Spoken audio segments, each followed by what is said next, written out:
July 1st, 2002. A balmy summer night cloaked the runway in Ulyanovsk, Russia. Excitement crackled in the air as palpable as the heat. 60 adults, mostly teachers, shepherded their charges, 45 exuberant schoolchildren, onto a Tupolev 154. Destination Barcelona. Their mission, a well-deserved holiday in the sun-drenched beaches of Spain. Dreams of Spanish castles and Mediterranean adventures filled their young minds, oblivious to the tragic fate awaiting them above the clouds. The Tupolev 154, a stalwart of the Soviet era, roared to life. Its powerful engines propelled the aircraft into the night sky. Hope and anticipation rode with them, each laugh, each shared secret, a testament to the simple joys of childhood.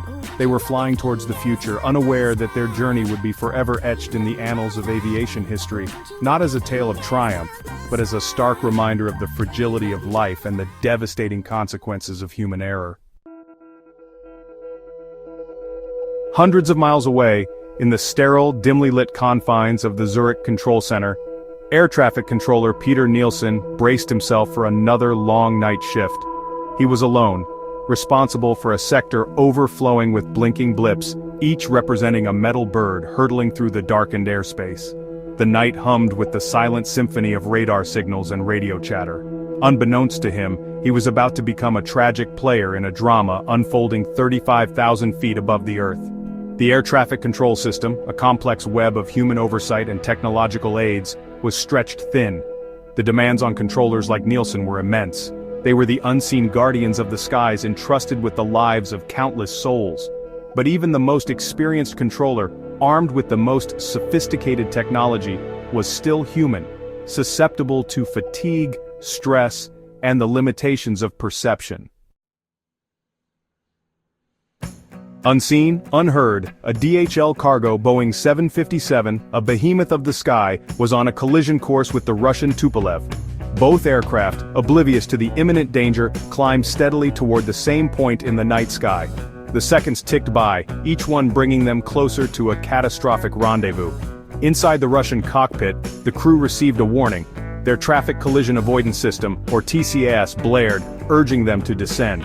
At the same time, Peter Nielsen, his voice strained with urgency, instructed the Russian pilots to climb, believing he was guiding them away from another aircraft. Confusion reigned in the Tupolev's cockpit. Two conflicting commands, one from a machine, the other from a human voice, left the pilots in a deadly dilemma. Which to trust? The pilots hesitated, their training ingrained with the importance of following air traffic control instructions. Precious seconds slipped away. They chose to obey the human voice, the voice of authority. It was a fatal decision. The Tupolev climbed directly into the path of the oncoming DHL cargo plane. The ensuing collision was unavoidable, a horrific meeting of metal and flesh at 35,000 feet. 71 lives, including the 45 children, were extinguished in a horrifying instant. The 2002 Uberlingen mid-air collision, as it came to be known, sent shockwaves through the aviation world. It exposed the vulnerabilities of a system reliant on both human judgment and complex technology. The tragedy underscored the devastating consequences of miscommunication, the limitations of even the most sophisticated systems, and the human cost of errors in the unforgiving realm of air travel. In the wake of the disaster, investigations and reforms were launched, a solemn promise etched in the memory of 71 souls lost, to strive for safer skies, to learn from the mistakes of the past, and to never forget the human cost of aviation tragedies.